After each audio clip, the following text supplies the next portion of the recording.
Hello there, everyone. Welcome back to 3 News Now. I'm Stephanie Haney, and today is Friday, April 15th, otherwise known as Cleveland Sports Day. Two very big things happening here in downtown Cleveland tonight. We have a big Cavaliers game and the first home Cleveland Guardians game. We will be talking all about that in just a moment. Thank you for being here, though, for the top stories from WKYC.com and our WKYC app.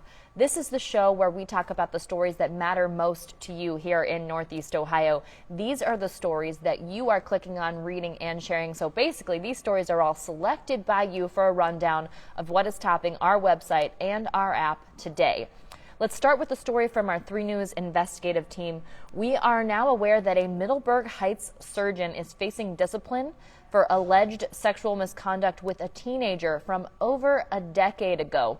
A Southwest General Hospital orthopedic surgeon is facing disciplinary charges. This is a decade after he was accused of the sexual misconduct involving a teen, and this is according to state records. The allegations against Dr. Michael Banks are only now coming out publicly.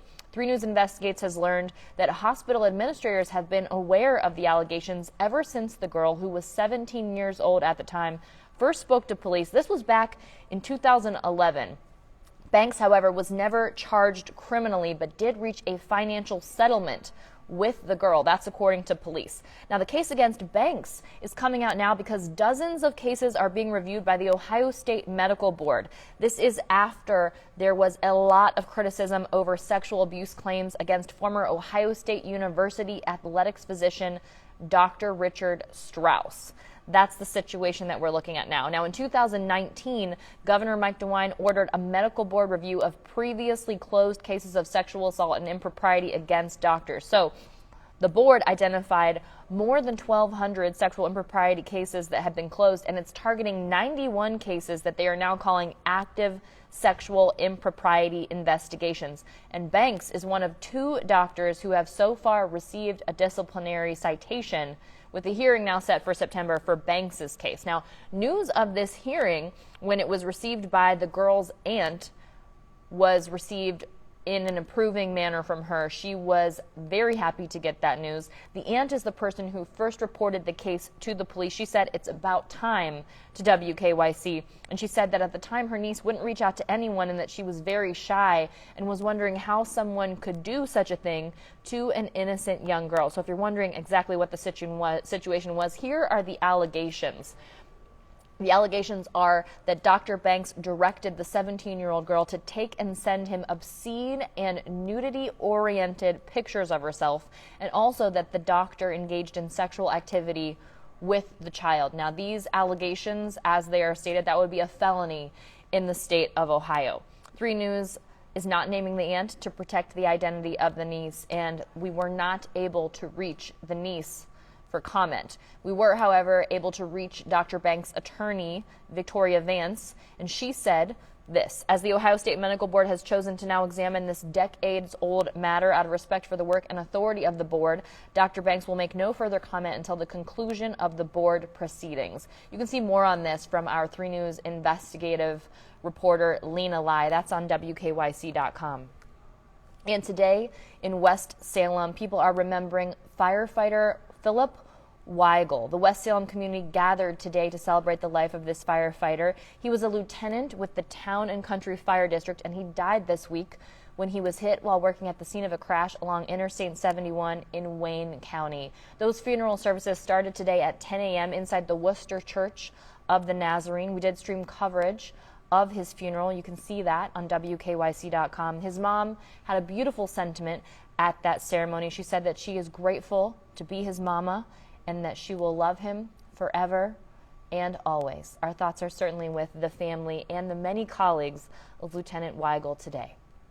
Now, here's something that a lot of people are clicking on WKYC.com. This is a national story, and it is why John Lennon's son finally agreed to perform Imagine for the first time. He has been asked to perform Imagine for years and years, and he said that he would previously only do it if it was, quote, the end of the world, but that what's happening in Ukraine has changed that for him. So the song was selected as the closing segment for Global Citizens Stand Up for Ukraine fundraiser. That was in Warsaw on Saturday. So 59-year-old Julian Lennon was accompanied by guitarist Nuno Betancourt, and they performed the song, which is often thought of in times of conflict. And the lyrics of that song call for unity and peace. As a result of the event, more than $10 billion worth of pledges were made to support Ukrainian refugees. That's according to Global Citizen. So on his YouTube channel, Julian Lennon explained the situation. He said, "I had always said that the only time I would ever consider singing Imagine would be if it was the end of the world. The war on Ukraine is an unimaginable tragedy. As a human and as an artist, I felt compelled to respond in the most significant way I could." You can see that performance on WKYC.com. Just to bring you up to speed with where Ukrainian refugees stand right now. Since Russia invaded Ukraine more than 6 weeks ago, more than 4 million people have fled Ukraine, and half of them going to Poland, the others going to places like Moldova, Romania, and Hungary. And an additional 6.5 million people within Ukraine have been displaced internally. Now, those numbers are expected to grow as this war drags on. That's according to the World Bank. Now, here at home, people are celebrating the fact that José Ramírez has officially entered into an agreement with the Guardians to keep him here for the next 7 years, and he's celebrating himself as well. He posted a Wolf of Wall Street scene, a recreation of it. That's the scene where Leonardo DiCaprio's character tells his employees he's not effing leaving. He says the word, though. And in this video, José Ramírez's head is superimposed on Leonardo DiCaprio's body. And in the crowd, we see also Terry Francona, Shane Bieber, and Fran Reyes among the people appearing in the audience. And this is the scene where, you know, it's really going down. And Leo says he's just not leaving. And with this, Ramírez tweeted, "This is my home." So he is saying Cleveland is his home. He's going to be with the Guardians for the next 7 years. And he's got a no-trade clause, too. So it will be his choice. He will be here for the next 7 years. And if he does indeed remain in Cleveland for the duration of his contract through 2028, his 16-year tenure would be the longest by a position player in the Cleveland baseball franchise history.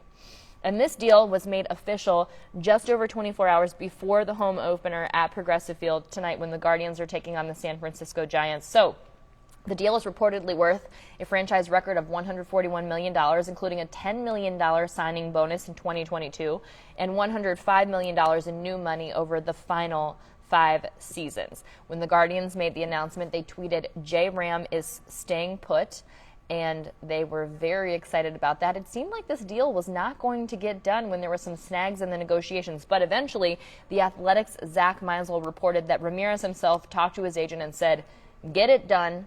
And he is here, and he will be here tonight. Tonight is opening day for the home field at Progressive Field. So the Guardians released a hype video ahead of the home opener. What they said was they are connecting the dots from our past to the present, and that Cleveland has always been the most important part of who we are. So the video, it's about 85 seconds long, and it's a bit different than some of the hype videos we've seen in the past. It has a more subdued tone. You can check it out. We have it on WKYC.com. It has a lot of historical footage from the team throughout the decades, and it comes to the end with 4 words that say, "Stand for the land." And that is what people intend to do when they are at the Guardians home opener today. And we did hear from the Guardians that the game is sold out except for standing room only spaces. And we are very happy to say that 3 News is a partner of the Cleveland Guardians. So you can watch that home opener right here on 3. It will be special coverage. There's special coverage going on right now, by the way. From 3 to 5 p.m., it's the Guardians on Deck special. And then from 5 to 6 p.m., we'll have our What's New broadcast, where we continue to bring you all of the excitement from opening day down here in Cleveland. From 6 to 7 p.m. on 3, there is a Guardians special. And then at 7 p.m., that's when we say play ball, because that first pitch is scheduled for 7:10 p.m. And we've got Tom Hanks in town throwing out the first pitch. By the way, it will be interesting to see if we happen upon him at any of the spaces in downtown Cleveland. And then tonight at 11 p.m. on What's Next, people will be able to catch the home opener highlights and get all of the details and feel the excitement from the incredible energy that is already here in downtown Cleveland. And if you are going to the game, I know we talked about this yesterday, but I want to share this again. one more time, because there's a big change if you're taking a bag to Progressive Field. You can take a very big bag into Progressive Field now. You used to only be able to take a small clutch, 9 inches by 5 inches by 2 inches. You're looking at something, about that big. If you're watching this on Facebook or on YouTube, you can see me. But if you're listening on one of the podcast platforms, 9 inches by 5 inches by 2 inches. Not very big. Now you can take something 16 inches by 16 inches by 8 inches. And that's more like this. That's a big tote bag, everybody. A quite large tote bag. I was measuring some of my bags and I was thinking to myself, wow, I could take this bag into Progressive Field if I wanted to. I don't know what I would personally put in a bag that size, but I'm sure there are lots of families that might be very happy to have a bag like that in order to be able to bring some things into Progressive Field. So now you can bring a bag up to 16 inches by 16 inches by 8 inches into Progressive Field. They're returning to their previous policy in that regard. And also all manufactured diaper bags are allowed and those things of those sorts. And can't let you go here before talking about the other big thing happening downtown today. The Cleveland Cavaliers are playing the Atlanta Hawks at home at Rocket Mortgage Fieldhouse.